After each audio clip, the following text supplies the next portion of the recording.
भयंकर अशी गारगोटी होत आहे, तर तुम्ही पाहू शकता. तर हे गारपीट आहे आमच्या इथली, तर तुम्ही पाहू शकता. तर कृपया कोणीही घराच्या बाहेर जाऊ नये.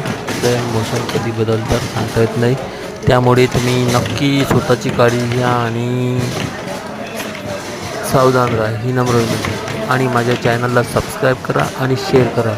आणि तुमचा सपोर्ट खूप महत्त्वाचा आहे. तुमच्या एका सबस्क्राईबमुळे काही फरक पडणार नाही, पण मी मोटिवेशन, माझं चॅनल मोटिवेशन आहे, याच्यासाठी तुम्ही नक्की सबस्क्राईब